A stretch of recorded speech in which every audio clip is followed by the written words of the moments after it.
Lorsque, lorsque j'étais dans la méditation tout à l'heure, c'est venu très fort sur moi. Il y a combien de personnes ce matin qui ont besoin d'une guérison physique?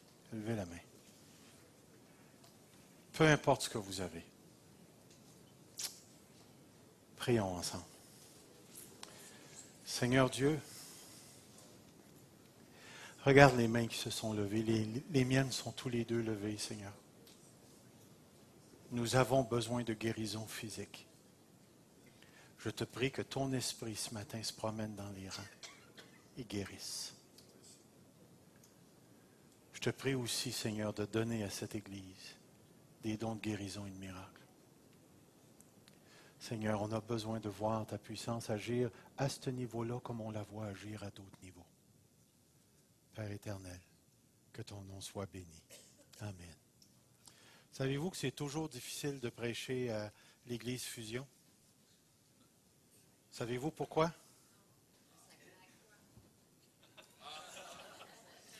À toutes les fois que je monte en haut,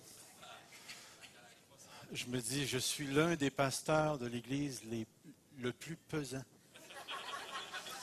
Alors je trouve ça, je trouve ça lourd à porter. Alors je lance le défi, si quelqu'un peut régler mon problème, je vous embrasse. Merci Seigneur. J'espère, chérie, que tu vas trouver des idées rapidement, là. Ce matin, on était supposé d'avoir un baptême. Et samedi matin, j'ai appris la nouvelle que les deux sœurs qui devaient se faire baptiser ont été assaillies par la grippe, dont une sévèrement.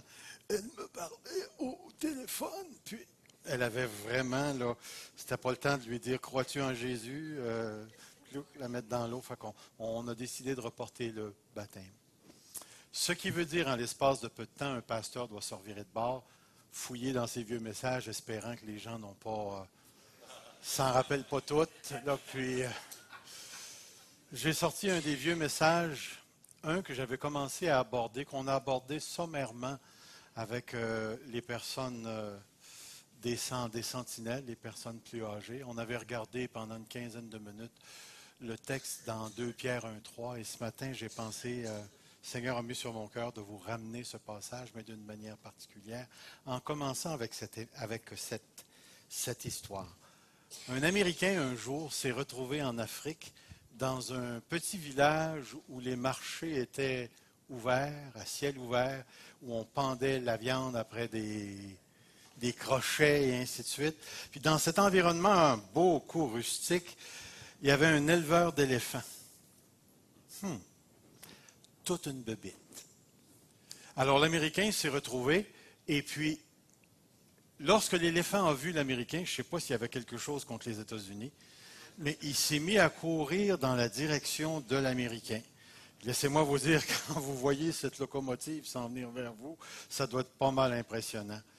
Et lorsque la bête s'est approchée de lui, tout d'un coup, la bête s'est arrêtée. Flouc, comme ça, tout d'un coup, carrément.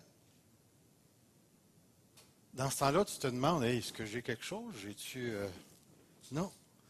Alors, il est allé voir le propriétaire de la bête, et le propriétaire lui a expliqué une des choses qui est pas mal intéressante en ce qui concerne les éléphants. Il expliquait que lorsque tu as un éléphant, un jeune éléphant, tu lui enchaînes une des pattes en arrière avec une chaîne qu'il ne peut pas briser, attachée à un objet qu'il ne peut pas déplacer. Alors, au fur et à mesure que la bête essaie de se sauver, il va se passer quelque chose dans sa mémoire. Il va s'installer une notion de la distance. Et lorsqu'il est détaché en raison de sa mémoire, aussitôt qu'il va avoir fait la distance appropriée, il va arrêter parce qu'il croit qu'il est encore enchaîné. Pouvez-vous réaliser ce matin que cette histoire nous parle de la foi d'un éléphant? Il croit fondamentalement qu'il est encore enchaîné et sa mémoire lui indique qu'il ne peut pas aller plus loin. Cet éléphant-là, il est contrôlé par ce qu'il croit. Et j'aimerais vous dire ce matin que la vérité que nous allons voir, j'espère que vous allez la recevoir comme un éléphant. Ce n'est pas un commentaire sur votre tour de taille, c'est un commentaire sur la capacité de votre mémoire. La vérité qu'on va toucher ce matin, c'est certain que toutes les vérités de la Bible sont très, très, très importantes. Mais la vérité que nous allons voir dans le texte que nous allons regarder est une vérité qu'il nous faut emmagasiner au plus profond de nous-mêmes dans nos cœurs, parce que c'est une vérité sur laquelle repose tout l'élan de notre vie chrétienne. Tout découle du fait que si tu crois ce qui va être dit ce matin ou pas.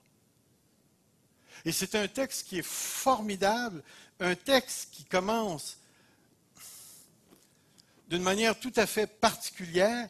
Le texte se trouve dans la deuxième lettre de Pierre, et je vais tourner si vous me permettez. Dans la deuxième lettre de Pierre, en disant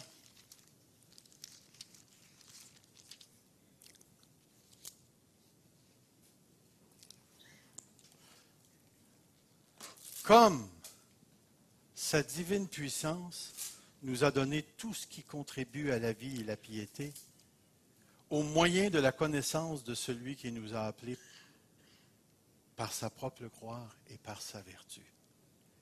Comme sa divine puissance nous a tout donné, ce qui contribue à la vie et la piété. Vous savez que nos croyances exercent une réelle influence sur nous. Nos croyances monopolisent notre vie, mobilisent toutes nos énergies de telle sorte qu'il est impossible pour nous, pour un être humain, pour un chrétien, pour un non-chrétien, peu importe la religion dans laquelle on se trouve, il est impossible pour l'être humain de ne pas vivre à la lumière de ses croyances. C'est impossible. Dieu, pour ainsi dire, si j'utilise le mot anglais, Dieu nous a framés comme ça. Ce que tu fais, c'est ce que tu crois. Et ce que tu crois, c'est ce que tu fais. Réellement. Dieu nous a réellement framés de cette manière. Laissez-moi vous donner juste un exemple à quel point c'est vrai. Je ne sais pas si vous vous rappelez, mais longtemps, il y a quelques années en Californie, il y a eu un suicide collectif basé sur une croyance religieuse. C'est-à-dire qu'on avait vendu l'idée à un groupe de personnes que le corps était une sorte d'enveloppe qui gardait le véritable homme et que l'homme dans la mort, se libérant de son corps, était pour entrer dans, non pas un autre univers, mais à un certain niveau dans l'univers pour entrer dans un vaisseau spatial qui les emmènerait sur la planète tout infinie. Et laissez-moi vous dire que cette croyance était tellement ancrée dans leur vie qu'il y a eu un suicide collectif. Est-ce qu'il y en a qui ont déjà écouté le tunnel avec Stallone, Sylvester Stallone? Tu sais, il y a un bout du tunnel qui ferme, l'autre bout tombe, sont poignés dedans. Je ne sais pas si vous vous rappelez, dans le film, il y avait un gars, il nous présente un gars, une vedette qui pratiquait les sports extrêmes. Puis à un moment donné, Stallone, qui était, je ne sais pas moi, une sorte de police ou qui gardait les tunnels et ainsi de suite. C'était un professionnel, mais l'autre, c'était un professionnel des sports extrêmes, puis c'était un gars très, très, très orgueilleux. Et lui croyait qu'il pouvait s'en sortir tout seul, puis il a pris la voie d'un certain passage, chaff, puis en montant, tout s'est écroulé sur lui, puis il est mort. Puis ce gars-là est mort à cause de ses croyances en lui-même, à cause de ses anciennes performances, parce que lui était capable de faire les choses. Il a agi parfaitement selon ses croyances. De même, on dirait aussi, l'absence de certaines croyances peuvent conduire à des catastrophes. Avez-vous déjà vu un autruche qui entend un troupeau d'éléphants s'en venir vers elle, puis elle se met la tête dans le sable, croyant qu'elle va être protégée? Elle va définitivement finir aplatie. Aux autres, ils ne diront pas applaudissez, ils vont dire aplatissez. C'est vraiment ce qui va se passer, pauvre elle. Alors, c'est pourquoi ce matin, je fais encore appel en disant, recevez ce qui va être dit. La croyance dont nous allons parler est une croyance fondamentale. Ouvrons nos cœurs à cette parole, à ce verset, afin d'en découvrir les profondeurs et d'en découvrir la force que ça donne à nos vies spirituelles. Sa divine puissance nous a donné tout ce qui contribue. Si je phrase autrement, sa divine puissance nous a donné tout ce qui nous est nécessaire pour vivre une vie sainte. Pour vivre une vie sainte. L'une des questions, en regardant ce texte, qui m'a chatouillé à nouveau, je pense que j'ai oublié ma bouteille d'eau, chérie. Ah, il y en a une là, OK. Une des questions qui m'a chatouillé, comme je vous disais, c'est pourquoi l'apôtre Pierre commence son verset comme ça, sa divine puissance. Pourquoi est-ce qu'il n'a pas commencé? Dieu, le Père, nous a donné tout ce qui contribue, parce que c'est ça que ça veut dire. Celui qui nous a donné, on va le voir un petit peu plus bas si on a le temps de s'y rendre, par notre expérience avec Jésus-Christ, Dieu, le Père, nous a donné tout ce qui contribue à la vie et à la piété. Mais pourquoi est-ce qu'il commence avec sa divine puissance? Pourquoi l'apôtre Pierre met l'emphase sur la puissance de Dieu? Vous savez, il y a un auteur qui s'appelle Barclay qui a écrit ceci. L'amour de Dieu ne peut être vaincu ou frustré. Dans ce monde, l'une des tragédies de la vie, c'est que l'amour est trop souvent frustré parce qu'il ne peut pas donner, qu'il ne peut pas recevoir, qu'il ne peut pas faire ce qu'il veut, doit souvent s'en tenir à regarder l'autre se détruire. Cependant, l'amour de Dieu est toujours soutenu par sa puissance. Dieu est donc un amour victorieux. Rien ne peut frustrer la puissance de Dieu. Ce que Pierre veut souligner pour nous ce matin, en mettant l'emphase sur le concept de la puissance de Dieu, c'est qu'il veut au moins nous communiquer deux choses ici. Il veut nous communiquer la certitude. Deuxièmement, l'efficacité. La certitude et l'efficacité de ce que le texte dit. Sa divine puissance nous a donné tout ce qui contribue. Et c'est important pour nous de saisir. La nature de ce qui nous a été donné garantit la qualité de ce qui a été donné. Le Dieu qui donne, donne de telle sorte que ce n'est pas de la cochonnerie. C'est pas de la, comment est-ce qu'on appelle ça, de la fripouille, de la fripouillerie. C'est pas une joke, là. C'est pas une farce, c'est pas une bebelle que tu achètes et puis tu montes ça, puis première chose, il manque des morceaux. Non, la qualité de ce que Dieu donne reflète le caractère de celui qui donne et il est soutenu par sa puissance. Non seulement ça, mais l'apôtre Pierre veut faire ressortir que ce qu'il donne est soutenu par la puissance de Dieu dans son efficacité. Si tu crois, ça marche.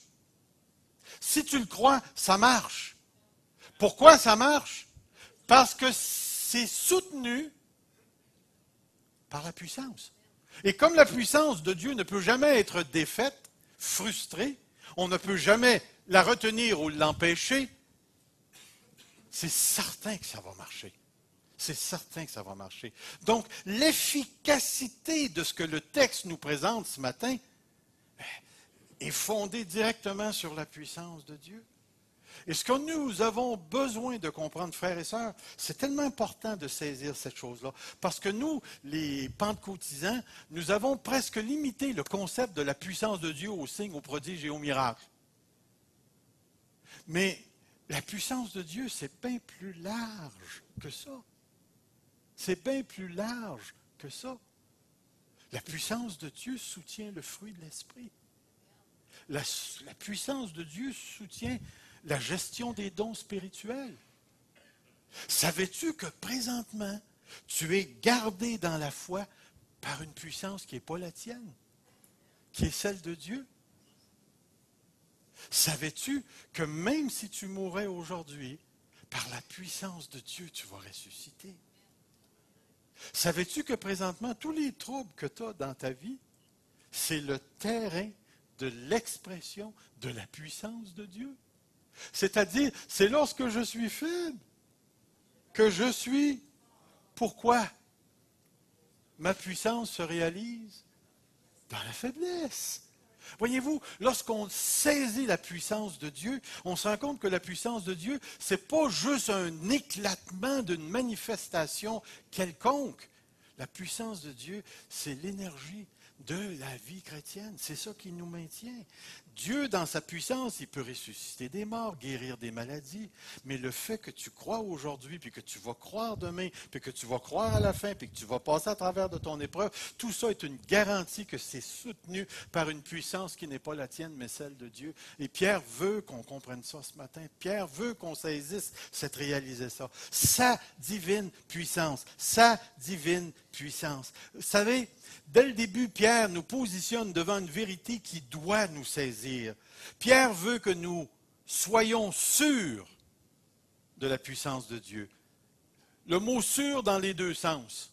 Sûr dans le sens de certitude, puis sûr dans le sens d'être dessus. D'être sûr de la puissance de Dieu. De saisir la profondeur de cette réalité-là. Et ce que l'apôtre Pierre veut nous communiquer ce matin, c'est que la vie chrétienne, ce n'est pas une affaire humaine seulement. C'est une affaire divine. C'est une affaire divine. C'est un Dieu tout-puissant qui est impliqué dans ta vie, puis tout ce que tu vas vivre, il va le ramener à la manifestation de sa puissance, parce que lui, celui qui a commencé en vous cette bonne œuvre, a la puissance de l'emmener à terme, de l'emmener au bout, jusqu'au bout. Alors c'est pourquoi ici, lorsque nous prions, ce n'est pas une démonstration de la puissance des hommes ou des éléments de la nature, mais lorsque nous prions, cette puissance de Dieu soutient notre prière, se manifeste. Et comme sa puissance ne peut jamais être contrecarrée, il nous faut réaliser que nos prières sont fondées, s'appuient, s'orientent d'après cette puissance qui nous soutient. Même la puissance de Dieu est dans plusieurs textes, équivaut à la présence du Saint-Esprit.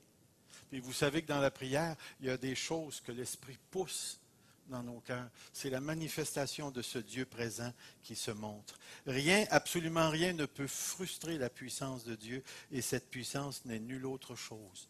Saisissez ce verset, soulignez-le, entourez-le. La puissance de Dieu, c'est rien d'autre que Dieu en action. Dieu en action. Alors, ce qui veut dire que Dieu est impliqué dans nos vies ce matin. Dieu nous soutient. Dieu veut agir et Dieu agit. Sa divine puissance. Et ce qui est intéressant dans le texte, c'est que l'apôtre Pierre commence avec ce concept de la puissance de Dieu pour encourager les chrétiens. Puis vous savez pourquoi il va encourager les chrétiens? Parce que la deuxième lettre de Pierre, c'est une apologie contre l'hérésie, contre les faux docteurs qui sont entrés dans l'Église et qui sont en train de détruire l'Église. Si vous lisez un petit peu plus bas, vous allez voir que Pierre et Jude, ce sont deux lettres qui avertissent les chrétiens du comportement de la théologie et des croyances des faux prophètes qui entrent dans l'Église, qui abusent de l'Église et qui profitent de l'Église. Et tout le reste de la lettre, là, le danger que l'apôtre Pierre met en évidence, c'est le danger des hérétiques qui entrent dans l'Église et qui sèment le péché. Et la première chose que l'apôtre Pierre veut mettre en évidence, c'est, écoutez, que ces gars-là rentrent à pelleter, si on veut, ça ne changera absolument rien. Vous êtes fondés sur quelque chose qui est beaucoup plus grand que vous, la puissance de Dieu. Et vous êtes-vous déjà posé la question dans la deuxième lettre de Pierre, pourquoi l'apôtre Pierre commence avec une vie de sainteté? Parce que quand tu lis la deuxième lettre de Pierre, ce que tu vas voir, qu'une des caractéristiques des faux prophètes, c'est la fornication, c'est les excès de table, c'est le fun de la chair. C'est des gens qui se plaisent dans le péché et qui entraînent les chrétiens dans le péché. Vous avez juste à lire toute la lettre. Et vous allez voir que le début de la lettre, c'est le punch pour le reste. Et ce que l'apôtre Pierre est en train de faire, il est en train de dire, écoutez, là, vous êtes fondés sur une puissance, votre vie chrétienne est fondée sur une puissance. Il va arriver au verset 5, puis il va dire, faites tous vos efforts pour joindre à votre foi, blablabla, blablabla, blablabla. Puis il dit, si ces choses sont en vous, elles ne vous laisseront pas oisifs pour l'œuvre de Dieu. Et là, ça part. Il faut prophète rentre dans l'Église. Ce que l'apôtre Pierre fait, là, c'est qu'il est en train d'ancrer les chrétiens dans leur vie chrétienne. Puis il est en train de leur dire quelque chose de fondamental. Fondamental. C'est pas pour rien qu'il part avec le verset 3. Puis qu'il met l'emphase sur la puissance de Dieu.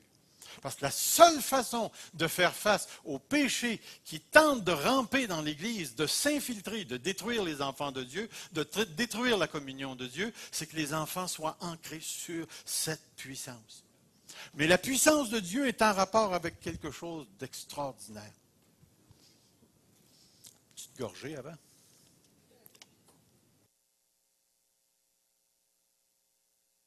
Le texte dit bien,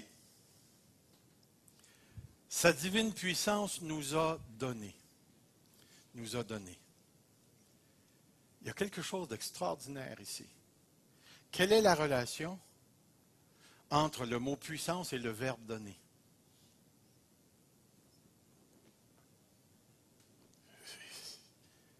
Écoute, quand je donne quelque chose, moi, je ne passe pas toute ma puissance avec ça. Vous êtes-vous déjà fait donner 1 000 $? C'est assez le fun. Et là, tu prends le 1 000 $, puis l'autre, il le retient. C'est pas comme ça avec Dieu. C'est pas comme ça avec Dieu. C'est pas comme ça avec Dieu. Une fois, j'ai reçu une enveloppe de 5 000 $ pour donner à l'Armée du Salut. Une madame qui faisait un don, et ainsi de suite. Puis la madame, elle n'a pas retenu, elle a tout simplement donné. Dieu, dans sa puissance, a fait quelque chose de tout à fait particulier, parce que l'acte de donner est directement rattaché à sa puissance. Sa divine puissance nous a donné. Alors, il y a quelque chose dans le concept de donner qui est directement rattaché à la puissance de Dieu. Et ce qu'on est en train de dire ici, que ce que Dieu donne, tu ne peux pas l'acheter. Ce que Dieu donne, tu ne peux pas l'avoir au bout de tes efforts. Ce que Dieu donne, tu ne peux pas l'avoir en priant. Il n'y a aucune notion de prière qui est impliquée dans le verset 3. Dans le verset 3. Aucune notion de prière. Ce qui veut dire que cette puissance de Dieu qui représente la personne de Dieu en action va faire quelque chose d'une manière unilatérale, dans une seule direction. C'est lui, Dieu, dans sa toute-puissance, dans sa personne, qui choisit d'investir quelque chose dans ta vie. Donc, ça ne peut pas venir de toi, puis ça ne peut pas venir de moi. Donc, on sait que le don en question va être un don d'ordre divin. Donc, ça ne sera pas le fruit de ta propre volonté. Et ce qui est le fun dans le texte, c'est que tu ne peux pas, si tu crois en Dieu, ne pas l'avoir. Dès que tu deviens chrétien, on te bourre de ce don-là. Dieu donne. Dieu donne. Et c'est dans sa divine puissance qu'il donne. Et par le don qu'il fait passer, vient la manifestation de sa puissance. Puis vous remarquerez une chose, hein? Le verbe, et que c'est donc important les verbes. Passé, présent ou futur. Sa divine puissance nous a donné passé. Ça veut dire quoi ça, un verbe passé? C'est fait. C'est fait. Il n'y a plus rien à recevoir. Pas vrai, là? Mais c'est fait. Puis ce qui est intéressant dans le grec, c'est que le verbe est au parfait. Puis savez-vous ce qui est le fun avec un verbe au parfait? Avez-vous déjà mangé une bonne claque? Hein? Tu manges la claque, puis ça fait « Aou, aou, aou, aou, aou, aou, je sais que mon frère José, quand on lui fourrait une claque, il lui attendait, il allait, puis il allait jusque devant mon père. Là, il se mettait à pleurer. Parce qu'il savait que mon père était pour nous... Là, c'était à nous autres qui faisait « Aou, aou, aou ». Voyez-vous, l'idée, c'est que le parfait, là, dans le grec, là, son rôle, c'est de mettre en évidence la continuité. Il nous a donné, mais ce don-là, dans son efficacité et dans sa nature, continue. Les effets du don continuent d'agir dans la vie de ceux qui l'ont reçu. Yeah. C'est pas comme une dynamite que tu mets dans tes poches allumées, puis ça fait peur. Il n'y a plus grand-chose de toi qui continue après. Mais le don, c'est quelque chose qui continue. Puis garde ça à la pensée. C'est que sa divine puissance t'a pas donné quelque chose pour un moment. T'a donné quelque chose qui va caractériser la totalité de ta vie chrétienne, dans la totalité de sa continuité, et ça va se continuer après que tu es rendu au ciel. Dieu nous a donné quelque chose qui est éternel, qui est là, qu'on expérimente présentement et qu'on va continuer d'expérimenter. Et c'est tellement important pour nous de saisir cette réalité. Et c'est pour ça que ce texte a un tel impact, une telle puissance, à quel point c'est important d'avoir la mémoire de l'éléphant pour se le rappeler continuellement. Sa divine puissance nous a donné, mais ce qu'il a donné continue dans ses effets. C'est-à-dire que tu le veuilles, que tu ne le veuilles pas, si tu es en Jésus-Christ, tu l'expérimentes présentement. Voyons donc, moi je ne ressens rien. Qu'est-ce qui dit que c'est rattaché au sentir? Ça n'a rien à voir avec le sentir. Ça peut t'arriver à certains moments donnés où tu vas vivre des émotions parce que tu vas être placé dans des situations où tu vas prendre conscience du don que Dieu te donne. Mais ce don-là, il est là même si tu n'en prends pas conscience. Hier soir, j'étais tellement fatigué, j'étais allé me coucher dans la puissance de Dieu. Super! Est-ce que j'ai bien dormi? Non. C'est achalant, la puissance de Dieu, des fois. Mais l'idée, c'est que ça ne peut pas te lâcher. Et c'est ça, je pense, qui est la clé pour nous ce matin. Ça ne peut pas te lâcher. Ça marche, ça marche, ça marche. Ça ne peut pas te lâcher. Et c'est tellement important pour nous ici. Mais avant d'arriver à ce qu'il a donné, j'aimerais relire le texte. Sa divine puissance nous a donné tout ce qui contribue à la vie et à la piété. Et je ne sais pas dans ta version comment c'est écrit, mais dans la version vieille seconde, c'est marqué au moyen de la connaissance. Au moyen de la connaissance de celui qui nous a appelés par sa vertu et par sa gloire. Le don qui a été donné nous a été donné par la connaissance de celui qui nous a appelés. De celui qui nous a appelés. Qu'est-ce qu'il veut bien dire, Pierre, par ça? Il y a quelques possibilités qui sont placées devant nous pour comprendre le texte. Il nous a donné par le moyen de la connaissance de celui qui nous a appelés. Ici, dans le texte, il nous parle d'un événement tout à fait particulier. Quand avez-vous eu la connaissance de celui qui vous a appelé? Pensez-y. Quand avez-vous eu la connaissance de celui qui nous a appelés?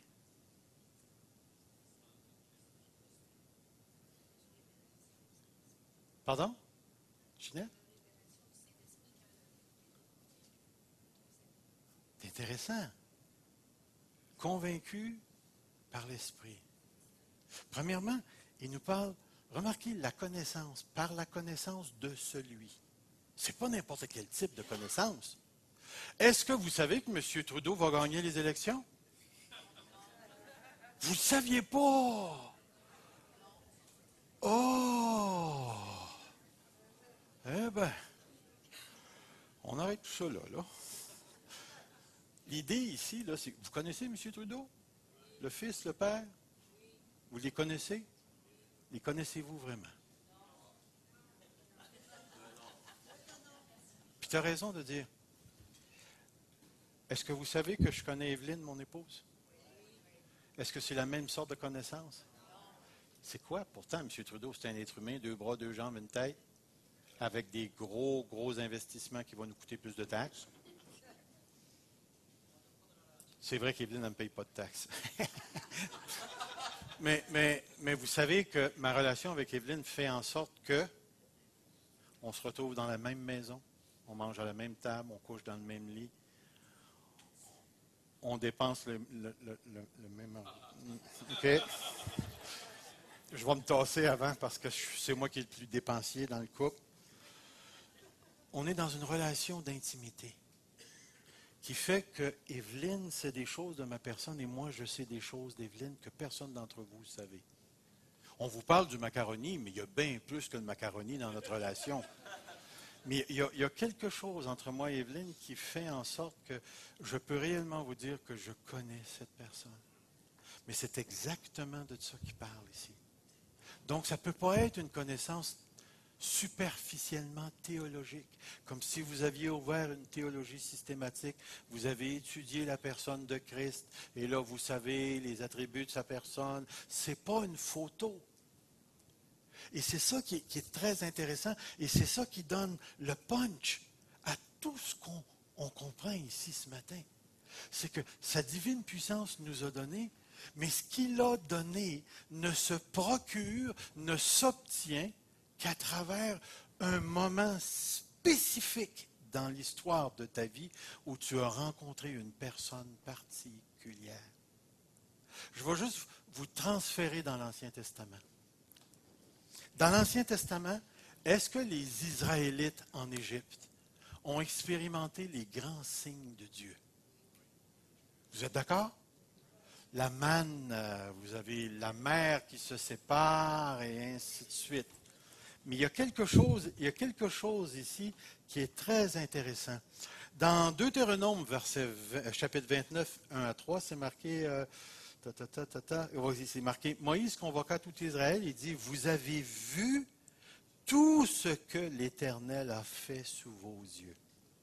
Puis laissez-moi vous dire que Moïse se prépare à mourir dans le livre de Deutéronome pour passer la balle à Josué. Et lorsqu'il est en train de dire, vous avez vu tout ce que l'Éternel a fait, il est pleinement conscient de tout ce qui a été fait dans l'Ancien Testament. Il va dire, ce que vos yeux ont vu dans le pays d'Égypte, au Pharaon et à tous ses serviteurs et à tout son pays, les grandes épreuves que tes yeux ont vues, ces signes et ces grands prodiges. Mais remarquez bien la phrase qui va suivre. Mais jusqu'à ce jour, l'Éternel ne vous a pas donné un cœur pour connaître. L'Éternel ne vous a pas donné un cœur pour connaître et des yeux pour voir et des oreilles pour entendre. Voyez-vous, les Israélites ont été placés devant un spectrum, un arsenal, un panthéon des œuvres de Dieu. Il a été placé devant les miracles où ils ont vu la terre trembler. Ils ont vu le Dieu sur le mont Sinaï qui leur a parlé. Ils ont vu comment Dieu a traité les Égyptiens, comment Dieu a ouvert la... Puis ces gens-là ne sont pas morts dans le désert, morts de faim. Il y avait la manne qui les a suivis pendant plus d'une quarantaine d'années. Ces gens-là sont morts parce que Dieu ne leur avait pas donné un cœur pour comprendre, des yeux pour voir et des oreilles pour entendre. Voyez-vous, même placé devant les grands signes de Dieu, il n'y a aucune garantie que les gens vont se convertir. Aucune garantie. Il n'y a rien qui va remplacer l'action du Saint-Esprit sur un cœur humain. Les miracles sont faits à l'extérieur. À l'extérieur. Puis même quand je parle de l'extérieur, une personne qui arrive ici avec une jambe plus courte, qui repart avec ses deux jambes plus longues, non, pas ça. Une jambe de la même longueur que l'autre, cette personne-là, si elle n'a pas été touchée dans son cœur, elle n'a pas ce dont on parle ce matin. Et c'est pourquoi dans l'Écriture, vous allez retrouver des textes comme celui-là. Or, l'espérance ne trompe point, parce que l'amour de Dieu est répandu dans nos cœurs par le Saint-Esprit qui nous a été donné. Galates 4:6. Et parce que vous êtes fils de Dieu, Dieu a envoyé dans nos cœurs l'Esprit de son Fils qui crie à bas. Voyez-vous, la connaissance dont on parle ici, entre moi et Evelyne, c'est une connaissance qui a exigé un moment tout à fait particulier. Et savez-vous quel a été ce moment-là? Je vais vous en donner un indice. Tam, tam, ta, tam, tam, tam, ta, tam. À un moment spécifique, Evelyne et moi, on s'est unis et la connaissance que nous avons a commencé. Ce dont il parle ici, c'est d'une connaissance particulière qui ne s'acquiert que le jour ou le moment précis où tu rencontres Jésus-Christ comme ton sauveur personnel. Ça ne commence pas avant et ça ne s'arrête pas après. Mais ça commence le jour où tu rencontres celui qui t'appelle par le moyen de la connaissance de celui qui nous a appelés. Frères et sœurs, c'est un texte extrêmement puissant. Ce qu'il est en train de dire, que ce qui est donné à partir de la puissance de Dieu, et ce qui est donné à partir d'une relation avec Jésus-Christ. De cette relation fondamentale qui t'a initié dans son royaume, qui t'a initié dans la présence de Dieu. Nous avons été transférés des ténèbres à la lumière. Nous sommes entrés, nous sommes sortis de la puissance du diable à la puissance de Dieu. Nous avons maintenant sorti de la mort et nous avons la vie. Nous avons une connaissance de Dieu. Et je fais remarquer ici, c'est une connaissance vivante. Une connaissance vivante. Ce n'est pas une connaissance que tu apprends au séminaire, ce n'est pas une connaissance que tu apprends sur un banc d'école, ce n'est pas quelque chose que tu vas trouver d'une boîte de Cracker Jack, ou ce n'est pas une émission à la TV qui va t'en informer. C'est une expérience que tu es obligé d'expérimenter. C'est une connaissance qui vient par la vraie nouvelle naissance. Le jour où tu nais de nouveau, tes yeux voient. Et tu connais Dieu. Et c'est pour ça que l'apôtre Pierre veut ancrer les chrétiens parce qu'il est conscient du défi qu'ils vont avoir à faire face. Et ce qu'il est en train de dire, c'est la connaissance acquise par la conversion, par la nouvelle naissance, te donne accès à la puissance de Dieu qui t'a donné.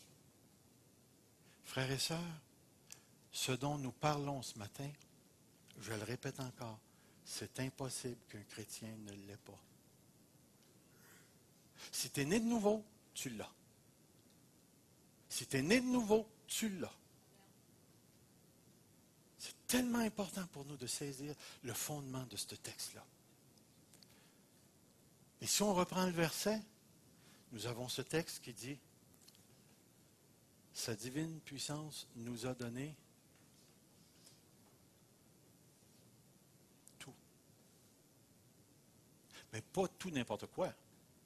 Moi, quand je suis venu au Seigneur, je n'ai pas eu de Continental ou de Lincoln. Je n'ai pas eu de piscine creusée. Ça aurait été le fun, mais ce n'est pas ça que j'ai eu. J'ai eu tout ce qui me permet, qui me rend... Effacez ça, ça n'a pas de bon sens, cette phrase-là. J'ai reçu tout ce qui me rend capable de vivre pour Dieu. J'ai reçu tout ce qui me rend capable de vivre pour Dieu. Et je vais vous dire pourquoi je mentionne me rend capable. Parce que sans la conversion, sans la relation avec Jésus-Christ, il est impossible de lui être agréable. Il est impossible de vivre pour lui. Même si tu pratiques une religion quelconque de toutes tes forces, si Jésus-Christ n'est pas le fondement, tu ne peux pas vivre ce que ce texte dit. Parce que c'est marqué, le don nous a été donné par le moyen de la connaissance de celui qui nous a appelés. Puis il y a quelque chose de puissant dans le mot appelé. Parce que lorsque Dieu appelle, les morts ressuscitent. Et lorsque Dieu m'a appelé à 19 ans, mon cœur est passé de la mort à la vie. Et maintenant, je suis un enfant de Dieu. Et depuis l'âge de 19 ans, je n'ai plus jamais été capable de douter que j'étais un enfant de Dieu. Puis pourtant, je me ramasse une vingtaine d'années après dans une crise, puis j'essaie de ne pas croire en Dieu. Je ne suis pas capable. C'est plus fort que moi, c'est entré. Savez-vous pourquoi? La présence d'un autre. Avez-vous déjà essayé de faire sortir le Saint-Esprit de vous? Essayez-le, vous m'en donnerez des nouvelles. C'est très difficile. Pour le véritable chrétien, c'est même impossible. Dans ma colère et ainsi de suite, je savais qu'il était là. Alors, écoutez, si tu es un enfant de Dieu ce matin, voici une des clés fondamentales que tu dois croire comme l'éléphant ce matin.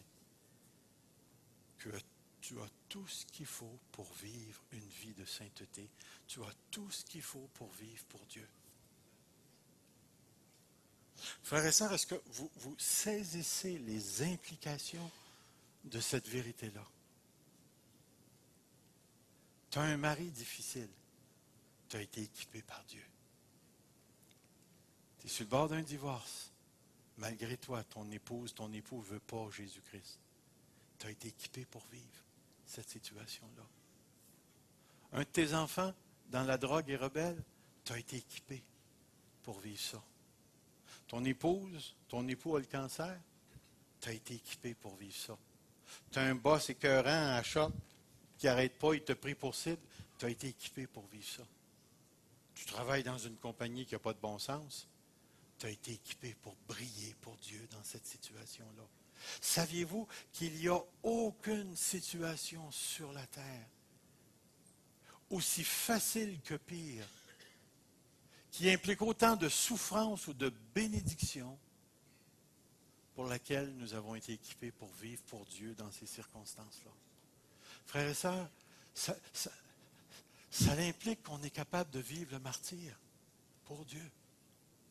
Voyez-vous, la vie chrétienne, ce n'est pas une vie qui est sans souffrance, mais ce n'est pas une vie qui est juste souffrance. Ce n'est pas une vie qui est dépouillée de richesses, mais ce n'est pas une vie qui est limitée aux richesses. Dieu appelle certains à être pauvres et à vivre Dieu dans cette pauvreté-là. Dieu appelle des riches à être riches pour Dieu. Dieu donne des signes et des prodiges à certains, puis pas à d'autres. Dieu donne des dons un à l'autre, c'est différent. Mais nous avons été tous ensemble équipés pour vivre saintement pour lui, dans les circonstances où nous sommes. Et c'est ça qu'il nous faut retenir, parce que ça devient de plus en plus difficile de vivre pour Dieu dans une société qui ouvre la porte tout grand aux antichrists. C'est tellement important pour nous de saisir cette vérité-là, qu'il n'y a pas une circonstance dans laquelle Dieu ne m'a pas équipé. Je suis équipé pour vivre saintement en toutes circonstances. Frères et sœurs, cette vérité-là, elle est à la base de tout notre effort. Parce qu'au verset 5, je ne sais pas si on l'a mis ici, on a-tu le verset 5? Il n'est pas là? On peut-tu l'avoir? Ça serait tellement le fun. L'apôtre Pierre va commencer à développer sa pensée, puis si vous remarquez, le texte commence avec « Comme sa divine puissance nous a donné tout ce qui contribue à la vie et la piété ». Vous arrivez au verset 5, il va dire « C'est pourquoi ». Comme, c'est pourquoi. Comme, c'est pourquoi. Le verset 3 est poigné, verset 4 est poigné après le verset 5. Puisque sa divine puissance nous a tout donné, faites tous vos efforts. Voyez-vous, ton effort ne précède pas le don de Dieu. Ton effort s'inscrit dans ce que tu as déjà reçu. Et c'est ça qui est la garantie. La garantie, c'est que ton effort va produire son fruit parce que ton effort est précédé d'un don que Dieu t'a donné, qui est cette capacité de vivre pour lui à cause de ta relation avec Jésus-Christ. Frères et sœurs, c'est un texte extraordinaire. Extraordinaire. Et c'est pour ça qu'il va dire un petit peu plus loin, si ces choses sont en vous, elles vous laisseront pas passives, oisives, pour la cause de Jésus-Christ. Tu es capable de vivre ce que tu es appelé à vivre pour Dieu.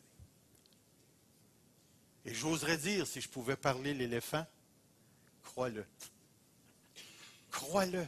Crois-le que tu as en toi ce don que Dieu t'a donné dans ta relation avec Jésus-Christ et qu'il n'existe pas une situation que tu n'es pas capable de vivre pour lui. Cette situation-là peut te tuer même. Mais tu es capable de mourir pour lui. Et dans la dignité de la foi chrétienne. C'est pourquoi, frères et sœurs, le texte que nous avons ce matin, c'est une bombe. Pouvez-vous vous imaginer ce qui se passerait à l'Église Fusion si tous les chrétiens croyaient ça? Eh, mon ami! Hey. L'impact que ça aurait sur nos vies, là, juste de croire que je suis capable. Voyons donc, hey, c'est orgueilleux, ça. Ben, va t'arranger avec lui. Va t'arranger avec sa puissance. Parce que c'est ça qu'il dit. Sa divine puissance nous a donné tout ce qui contribue. Puis parce qu'il m'a donné tout ce qui contribue, faites tous vos efforts. C'est certain que l'effort va marcher. C'est certain que ça va produire son fruit. Ça ne peut pas faire autrement. C'est basé sur sa puissance. Puis tout ce que Dieu décide de faire, il n'y a pas un démon, un humain, un gouvernement qui est capable de l'empêcher de faire ce qu'il veut.